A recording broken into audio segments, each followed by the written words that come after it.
National पर।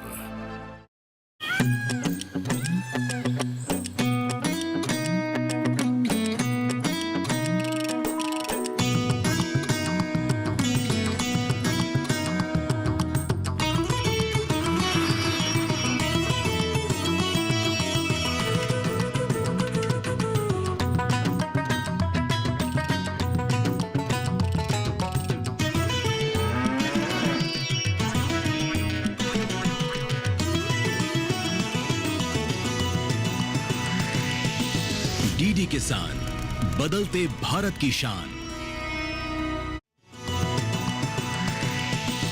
DD किसान, बदलते भारत की शान।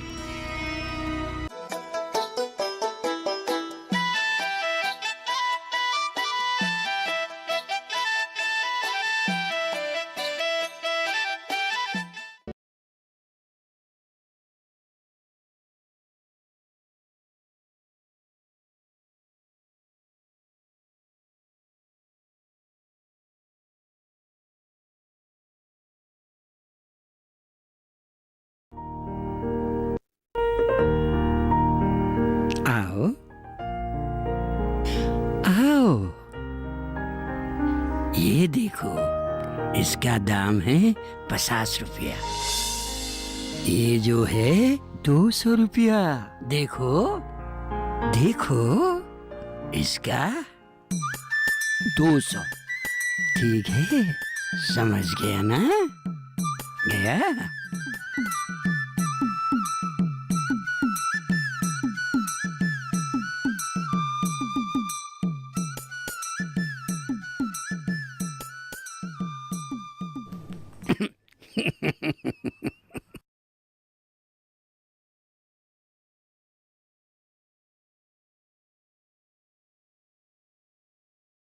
क्या हुआ बेटी?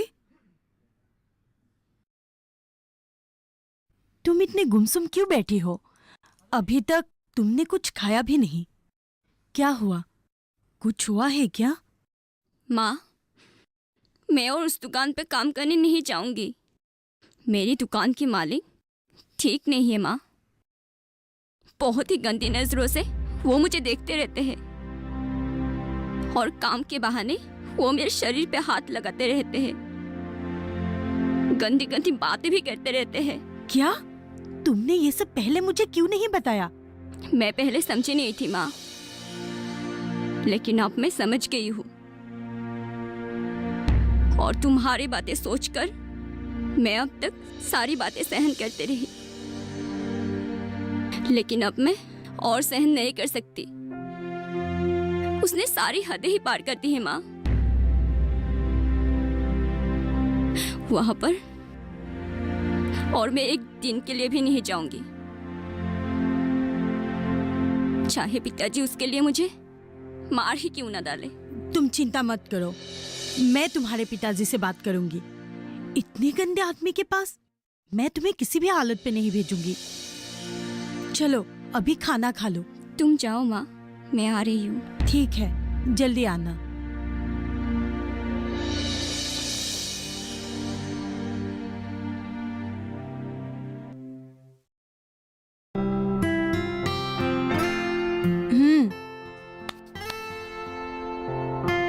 सुनिए ना, आपको एक जरूरी बात बताना था। हाँ हाँ, बोलो, सुन रहा हूँ मैं। वो प्रियंका कल से दुकान जाने से इनकार कर रही है। क्यों? क्या हुआ? उसने बोला है शर्मा उसे गंदी नजर से देखते हैं, गंदी गंदी बात भी करते हैं और कभी कभार तो काम के बहाने वो उसके बदन में भी हाथ लगाते हैं। ये सब जानने के बाद भी अगर आप उसे काम पे भेज दे तो ये हमारी बहुत बड़ी गलती होगी। प्रियंका को इस महीने का तनख्वाह मिली है क्या? नहीं, अब तक तो नहीं मिली। आज कितने तारीख है? 28 तारीख। और 2 दिन उसे जैसे भी हो वहीं पे काम करने के लिए बोलो। 2-3 दिन के बाद उसे तनख्वाह मिल जाएगी, तब मैं उसके लिए कहीं दूसरे जगह पे काम ढूंढ लूंगा। लेकिन तब तक उसे शर्मा की दुकान में ही काम करने के लिए बोलो, समझी? लेकिन उसने तो आज से ही काम पर जाने के लिए इनकार कर दी। उसकी बोलने से ही सब कुछ नहीं होगा। मैं जैसा कहता हूँ ऐसा करो। उसे अच्छी तरह से समझाओ, समझ जाएगी वो। सिर्फ 2-3 दिन की तो बात है। ठीक है, मैं उसे समझाकर देखती हूँ, लेकिन 2-3 दिन के बाद वो किसी भी हालत पर उस दुकान में नहीं जाएगी।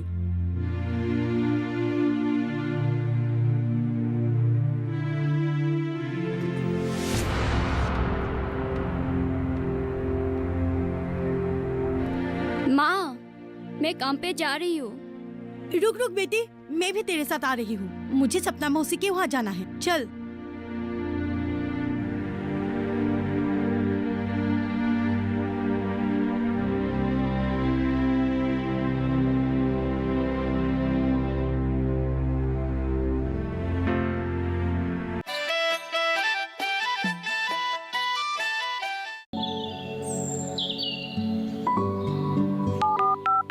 हेलो। कार्यक्रम के पहले कॉलर जुड़ गए हैं उनका साथ। इस बीच हमारे पास कुछ ईमेल्स भी आए हैं। सवाल पूछिए अपना। कैडेट्स में जो मकान पैदा करेंगे, इनमें कौन सी सावधानी बरतनी है? गर्म इलाकों के लिए आप HRM 99 इनसे आप कुछ फल ले सकते हैं। जैस्मीन के पेड़ पे जैस्मिन, फल निहाय। उसको पूरी खुली धूप चाहिए। फसल में कीट लगा हो या कोई बीमारी, पशुपालन में हो कोई दिक्कत या चाहिए कोई जानकारी, फोन उठाइए, नंबर मिलाइए और कहें हेलो किसान।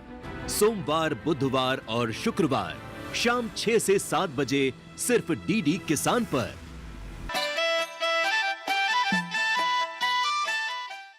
बेटी, हाँ, बोलो माँ। क्या तुम मेरी एक बात मानोगी? क्या माँ? तुम्हें सिर्फ और 2 दिन के लिए ही उस दुकान पे काम पर जाना है। सिर्फ 2 दिन, क्योंकि 2 दिन बाद तुम्हें तनख्वाह मिलने वाले हैं और तनख्वाह मिलने के बाद तुम्हें काम पर जाना ही नहीं पड़ेगा। माँ, तुम सारी बातें जानकर भी मुझे वहाँ पर जाने के लिए बोल रही हो। ये मेरा फैसला नहीं है, ये तुम्हारे पिताजी चाहते हैं और तुम तो तुम्हारे पिताजी को जानते ही हो। मैं खामोखा लड़ना नहीं चाहती, इसीलिए तुम सिर्फ 2 दिन ही वहाँ पर काम पे जाओ, बाकी सब मैं संभाल लूंगी।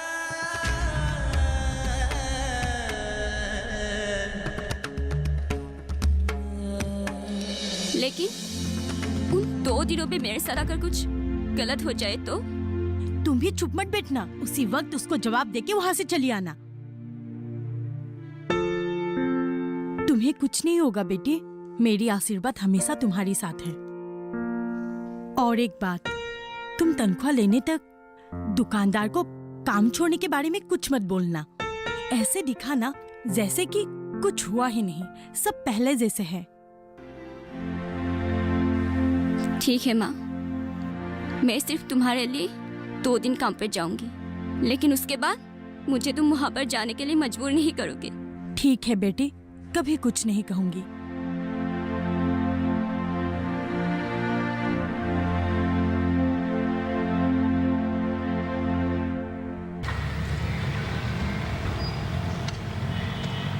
पिताजी आइए, खाना खा लीजिए। हाँ, आ रहा हूँ, तुम रुको।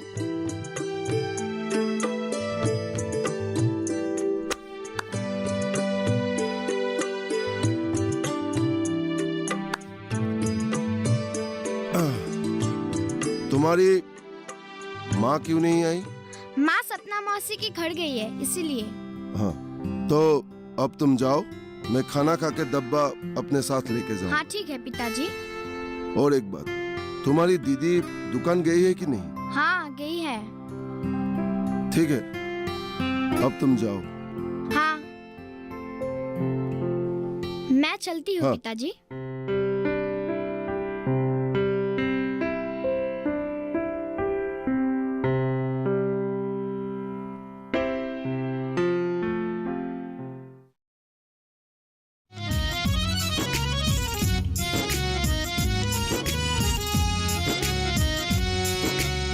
बेटी अगर ना हुई तो कैसे बनेगी माँ बहना। बेटी अगर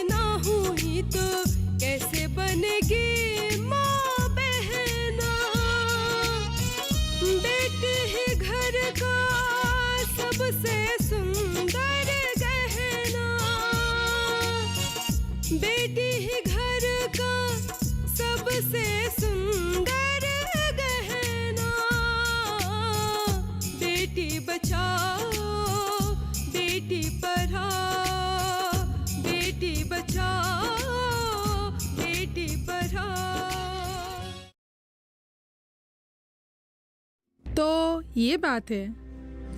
हाँ, मैंने सोचा था दोनों बेटियों को पढ़ा लिखा कर शिक्षित करूंगी, लेकिन उन दोनों के स्कूल बीच में ही छूट गए। उन दोनों को लेकर मैंने कितने बड़े बड़े सपने देखे थे, अब तो सारे सपने ही टूट गए। आप इतना निराश मत होइए। आप अपने सपने को टूटने मत दीजिए। नहीं तो क्या करूंगी, हम लोग बहुत गरीब हैं, हम लोगों के पास इतने पैसे भी नहीं, इसलिए दोनों बेटियों की पढ़ाई छूटना पड़ा। और ऊपर से दोनों ही लड़की। अरे वो लड़की है तो क्या हुआ, आजकल सरकार ने लड़कियों की पढ़ाई लिखाई के लिए बहुत सारी सुविधाएं दे रहे हैं। मतलब? सुनिए, मैं आपको पूरी बात अच्छी तरह से समझाती हूँ। सरकार ने बेटियों की शिक्षा और उनके भविष्य के लिए एक अभियान बना रहे हैं, और उस अभियान का नाम है बेटी बचाओ बेटी पढ़ाओ अभियान।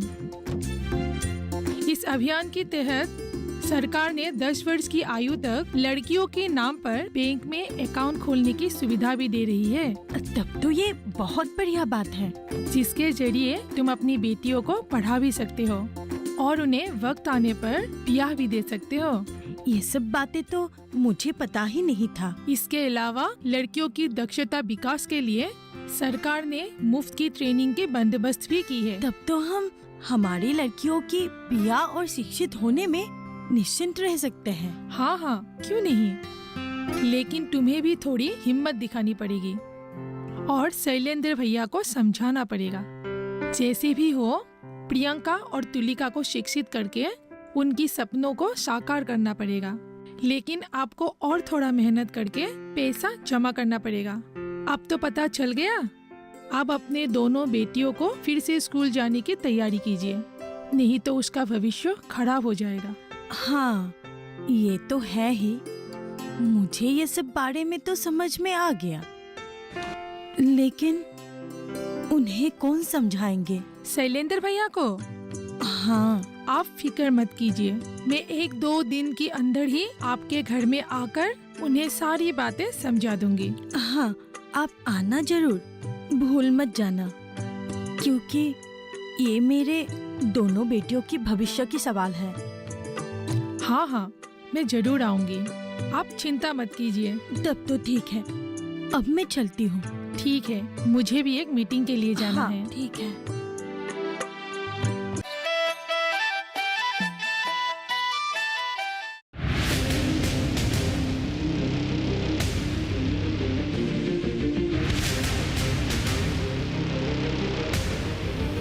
जब तपती है धरती, सूरज उगलता है आग, ठंड में जब सर्दी जमा देती सबके हाल, सब छुप जाते अपने अपने घरों में, तब बाहर निकलता सिर्फ एक इंसान, भरने के लिए हम सबका पेट, खून को पसीने की तरह देता बहा, थक जाता, झुलस जाता, हो जाता बीमार, तब उसकी सेहत का ध्यान रखता सिर्फ डीडी किसान।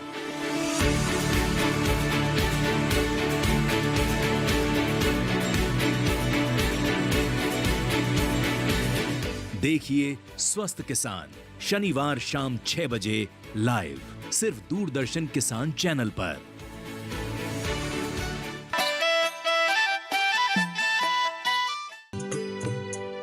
बेटी। हाँ माँ। तुम दोनों के लिए एक खुशखबरी है। कैसी खुशखबरी माँ?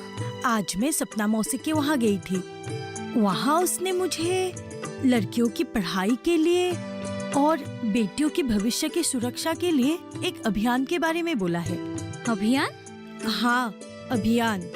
सरकार हम जैसे लोगों के लड़कियों के लिए पढ़ाई लिखाई और बाकी सब जरूरी कामों के लिए एक अभियान शुरू किया है।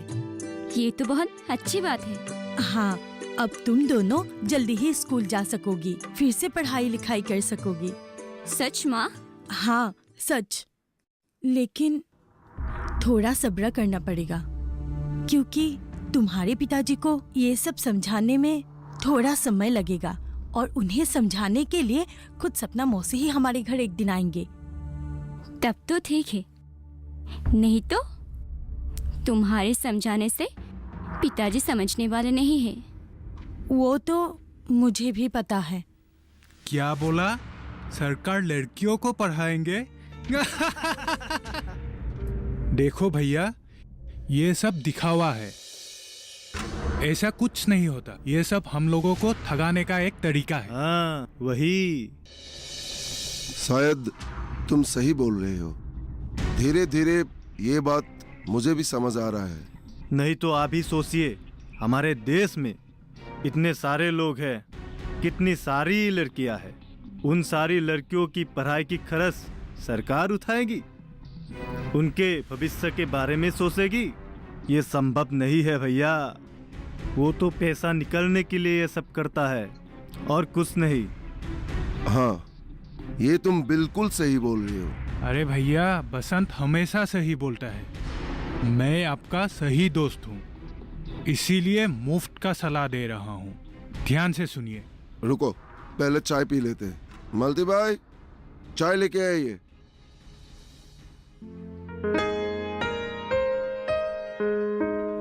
ये लो।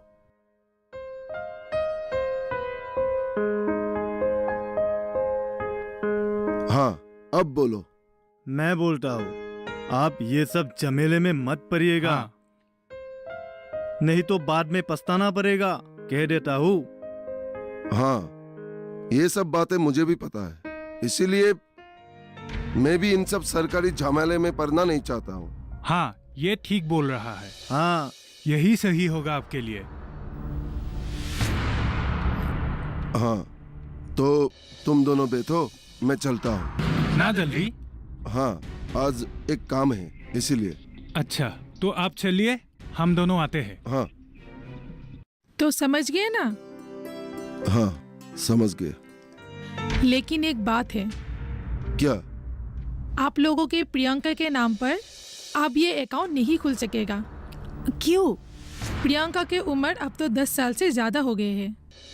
लेकिन आप लोगों को चिंता करने की कोई जरूरत नहीं है। उसके लिए भी सरकार ने बहुत सारे सुविधाएं दिए हैं। जैसे आप लोग उसे यहाँ दक्षता विकास केंद्र में नाम लिखवा सकते हैं। वहाँ मुफ्त में प्रियंका ट्रेनिंग कर सकती है और बाद में जाके वो किसी ऑफिस या फैक्ट्री में काम कर सकती है। हाँ, यही अच्छा होगा। तो बोलिए शैलेंद्र भैया, आप लोग कब ये काम करना चाहते हैं? देखो सपना, मैं तेरा एक किसान, मुझे इन सब सरकारी बातों से कोई लेना देना है नहीं। ये सब काम करने से पहले मुझे अच्छी तरह से सोचना पड़ेगा, उसके बाद ही मैं तुम्हें कुछ हाँ या ना बोल सकूंगा। अभी मैं तुम्हें कुछ नहीं बोल सकता, बाद में सोच के मैं तुम्हें बोलूंगा। लेकिन आपको तो सारी बातें मैंने बोल ही दिया। हाँ, तुमने बोल तो दिया है, लेकिन फैसला लेने में मुझे थोड़ा वक्त लगेगा। हाँ ठीक है। और एक बात, परसों एक मीटिंग का इंतजाम किया है, आप लोग आना जरूर। देखता हूँ, समय मिलने पर जरूर आऊंगा। तो तुम बैठो, मैं थोड़ा खेत होके आता हूँ। ठीक है शैलेंद्र भैया, चलता हूँ। अच्छा, वो आके आपका घर पहुँच गया? हाँ, उस दिन रेवती उसके घर गई थी, उसी ने उसको बुलाया होगा। अच्छा, वही हुआ होगा।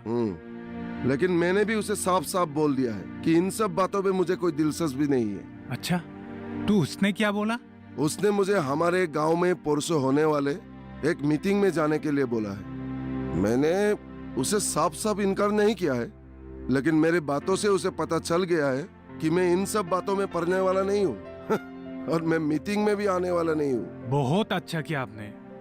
ये सब लोगों के साथ ऐसा ही करना चाहिए।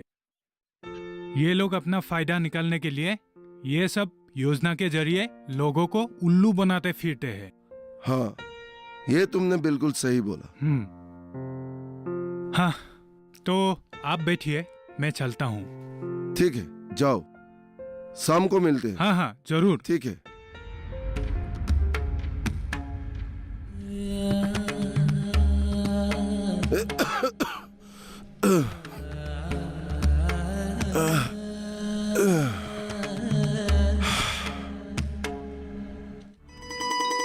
अजय हाँ, क्या हुआ बोलो। कल मीटिंग में बीडीओ सर ने हमारे गांव वालों को बहुत अच्छी तरीके से समझाया है। अगर हम लोग हमारे बेटियों को नहीं पढ़ाएंगे तो हमारे गांव की कोई उन्नति ही नहीं होगी। हमारे बेटियां पढ़ेंगे, शिक्षित होंगे, उनके हर सपने पूरे होंगे, तभी तो जाके हमारे गांव का उन्नति होगा। लेकिन उन लोगों का सपना पूरा करने के लिए, उन्हें पढ़ाने के लिए, लिखाने के लिए हमें बहुत सारे रुपए की जरूरत है। कौन देगा इतना सारा रुपया? क्यों, उस दिन सपना ने आपको नहीं बताया था क्या? अगर हम लोग पोस्ट ऑफिस में अकाउंट खोलते हैं तो उन्हीं पैसे से हम छोटी बेटिया रानी को भी पढ़ा सकते हैं। और वो जो आजकल सरकार का मुफ्त कोई ट्रेनिंग आई है, उसमें अगर प्रियंका का नाम भर्ती कर दे तो उनको भी नौकरी मिल सकते हैं। अरे चोरो चोरो, ये सब कहने की बातें हैं सिर्फ। मुझे इन सब सरकारी योजनाओं के बारे में अच्छी तरह से पता है। ये लोग कहते तो बहुत कुछ है, लेकिन करते कुछ नहीं। लोगों को पहले अपनी जाल में फंसाकर बाद में लोगों की जेबों से पैसे खर्च कराते हैं। ऐसा नहीं है, हमारे गांव में बहुत सारे लोग अपने बेटियों के नाम पे पोस्ट ऑफिस में अकाउंट खोल के उनको पढ़ा रहे हैं। बस, और मुझे समझाने की कोशिश मत करो। मैं जानता हूँ मैं क्या कर रहा हूँ, और मैं जो कर रहा हूँ ठीक ही कर रहा हूँ। अब मैं चलता हूँ। और हाँ, ये सब बातें तुम दोबारा मुझे समझाने की कोशिश मत करना, बोल देता हूँ।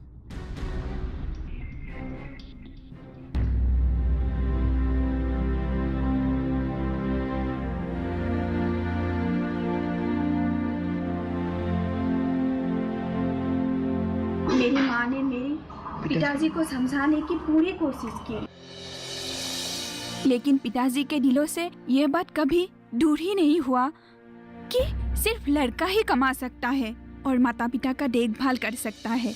लेकिन लड़कियों को जितना भी पढ़ा लो, वो तो दूसरों का ही संपत्ति है, उन्हें तो एक दिन भेजना ही है। लेकिन ये सच है क्या दीदी? कभी भी नहीं। मुझे ही देख लो, एक लड़का जो कर सकता है वो मैं भी कर सकती हूँ। नौकरी कर रही हूँ, घर चला रही हूँ, बीमारी के वक्त माता पिता का इलाज कर रही हूँ, अपनी बहन की पढ़ाई का खर्चा उठा रही हूँ। एक लड़के की तरह अकेले इस शहर में किराया का मकान लेके नौकरी कर रही हूँ।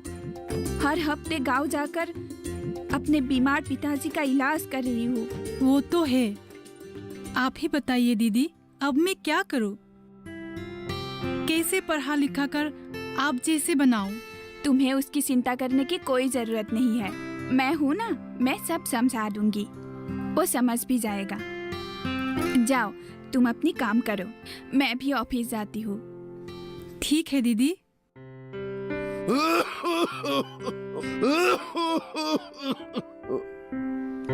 पिताजी, माँ, मैं अभी चलती हूँ। तुम मेरे फिक्र मत करो बेटी, मैं ठीक हूँ। रेवती, जिंदगी में मैंने बहुत बड़ी गलती किया, लेकिन मैं अब समझ रहा हूँ कि लड़का हो या लड़की, दोनों के बीच कोई भेदभाव नहीं रखना चाहिए। सभी औलाद एक समान होते हैं। सभी अपने माता पिता को बुरे वक्त पर देखते हैं।